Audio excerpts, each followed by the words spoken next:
தாய் தமிழ் உறவுகளுக்கு வணக்கம். அதிமுகவில் நம்பர் 2 ஆனார். அதிமுகவில் நம்பர் 2 ஆனார் என்ற தலைப்பில் இந்த காணொலியை காண்கிறோம். அதிமுக எம்ஜிஆர் ஆரம்பித்த கட்சி ஜெயலலிதா தலைமையில் வளர்ச்சி அடைந்தது. ஜெயலலிதாவுடைய மறைவுக்கு பிறகு அதிமுக அதாள பாதாளத்துக்கு சென்று விட்டது. அதுவும் குறிப்பாக எடப்பாடி பழனிசாமி முதலமைச்சரான பிறகு, அதிமுக பொதுச் செயலாளர் ஆன பிறகு கட்சி அதாள பாதாளத்துக்கு சென்று விட்டது. நடைபெற்று முடிந்த தமிழக சட்டசபை தேர்தலில் அந்த கட்சி 3வது இடத்துக்கு தள்ளப்பட்டது.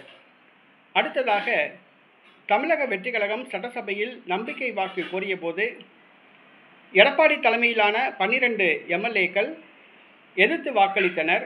ஆனால் அதிமுகவில் வேலுச்சாமி தலைமையிலான எஸ்பி வேலுமணி தலைமையிலான ஒரு பிரிவினர் 25 எம்எல்ஏக்கள் தவேக அரசுக்கு ஆதரவளித்தனர்.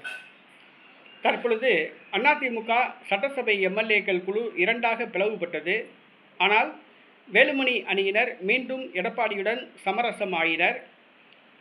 வேலுமணி உள்ளிட்ட அதிருப்தி எம்எல்ஏக்கள் ஆதரவாளர்களுடைய பதவியை ஏற்கனவே எடப்பாடி பழனிசாமி பிடுங்கிவிட்டார்.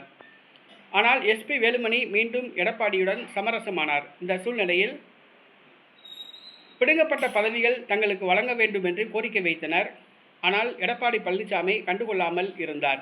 தற்பொழுது 6 சட்டசபை தொகுதிகளுக்கு இடைத்தேர்தல் நடைபெற உள்ளது.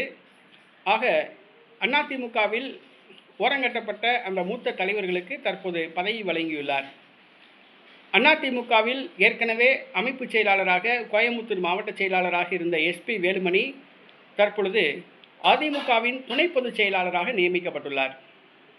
அதிமுகவின் பொதுச் செயலாளர் எடப்பாடி பழனிசாமி, துணை பொதுச் செயலாளராக எஸ்பி வேலுமணி நியமிக்கப்பட்டுள்ளார். அதிமுகவில் நம்பர் 2 இடத்தை அவர் கைப்பற்றியுள்ளார். அதிமுகவில் 2வது இடத்துக்கு உயர்ந்துள்ளார். எடப்பாடி பழனிசாமிக்கு பிறகு எஸ்பி வேலுமணி தலைமையில்தான் அதிமுக செயல்படும் என தெரிகிறது. அதிமுக எடப்பாடிக்கு பிறகு எஸ்பி வேலுமணி தலைமையில்தான் வழிநடத்தப்படும் என தெரிகிறது. தற்பொழுது எஸ்பி வேலுமணி அதிமுகவில் 2வது இடத்தை பிடித்துள்ளார். அதேபோன்று நத்தம் விஸ்வநாதன் அவர்களுக்கும் துணை பொதுச் செயலாளர் பதவி வழங்கப்பட்டுள்ளது.